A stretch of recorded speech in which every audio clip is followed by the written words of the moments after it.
cool.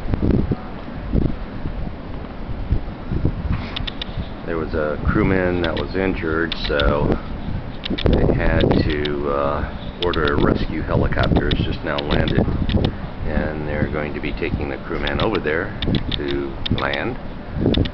Don't know what happened to him. Obviously it was pretty serious injury.